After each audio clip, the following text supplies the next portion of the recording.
Hi sir, good evening. Evening. Table থেকে marker নিয়ে বোর্ডে কিছু লিখেন। কি লিখবো স্যার? আপনার যা ইচ্ছে লিখেন। স্যার, আমি কি প্রোগ্রামিং নিয়ে কিছু লিখবো?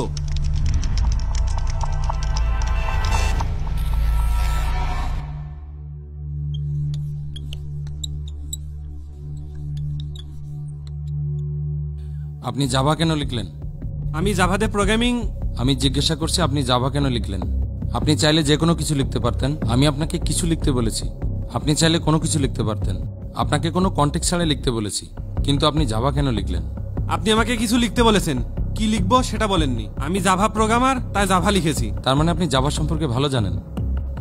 আপনার সিভিতেও দেখছি আপনি জাভা প্রোগ্রামার, তাই তো? Yes sir. Okay done, interview শেষ, আসতে পারেন।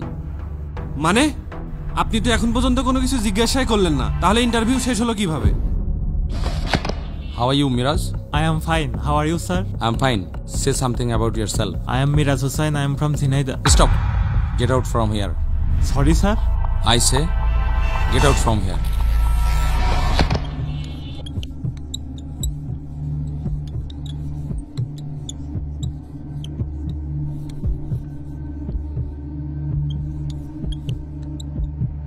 কি লিখলেন এটা? আপনিই তো বললেন কিছু লিখতে। তাই বলে আপনি এটা লিখবেন?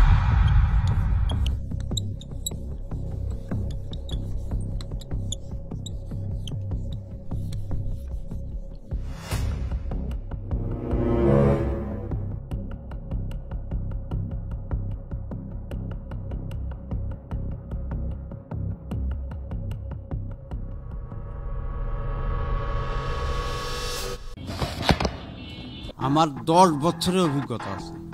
যান, তাদের সাথে কাজ করেন। আমি বুয়েটের student. Sir, I need this job. Sir, my skill is very কম।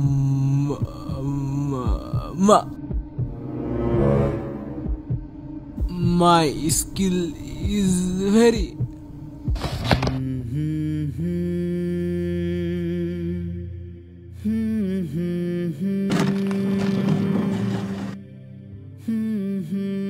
আপনি ভুল জায়গায় এসেছেন, এটা মসজিদ না। ও, আমি তো ভেবেছিলাম আপনি ইন্টারভিউ নিচ্ছেন। এক্সকিউজ মি, মার্কারটা নিয়ে বোর্ডে কিছু লেখেন। ওকে।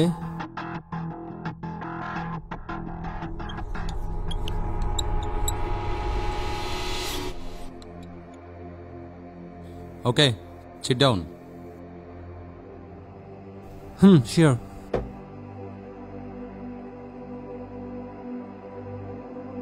মিস্টার রোহি, আপনার সম্পর্কে কিছু বলেন।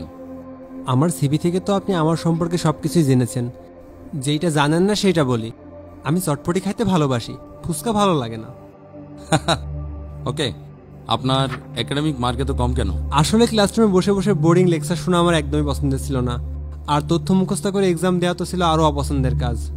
আমাদের তো ডিভাইস রয়েছে তথ্য স্টোর করার জন্য। আপনি একাই অনেকগুলো প্রজেক্ট করেছেন, রিজেক্ট হয়েছে, এর কারণ কি? আমার আইডিয়া আর প্রজেক্টগুলো অনেক ইউনিক ছিল।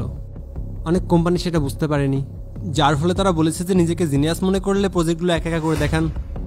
একা একা করেছি, প্রজেক্ট ফেল হয়েছে। এখানে একটা প্রজেক্ট কমপ্লিট আছে, এটাও কি আপনি একাই করেছিলেন? হ্যাঁ, এই প্রজেক্টটাও আমি একা একাই কমপ্লিট করেছি। প্রায় 1 বছর সময় লেগেছে এই প্রজেক্টটা কমপ্লিট করতে, যার ফলে আমার পড়াশোনাতেও 1 বছর গ্যাপ আছে। ওয়েল, আপনাকে যদি এই জবটা করতে হয় আপনার এই লেবাসটা চেঞ্জ করতে হবে এবং আপনার এই দাড়ি কেটে ফেলতে হবে আর ফর্মাল ড্রেসে আসতে হবে। ওয়েল, এটা খুবই ভালো সাজেশন, কিন্তু আসলে এইটা আমার রাসূলের সুন্নাত এবং আমি ইসলাম ধর্মকে ভালোবাসি, যার ফলে আসলে এই পোশাকটা চেঞ্জ করা আমার পক্ষে সম্ভব না। আপনার ড্রেস আপ এবং দাড়ি রাখা কি আপনার ক্যারিয়ারের থেকেও গুরুত্বপূর্ণ? স্যার, দাড়ি রাখা ওয়াজিব, আর এটাই আমার স্টাইল। তাছাড়াও আমি নিজের হতে না পারলে ক্যারিয়ারও গুরুত্বপূর্ণ না। Okay, well done, you are selected.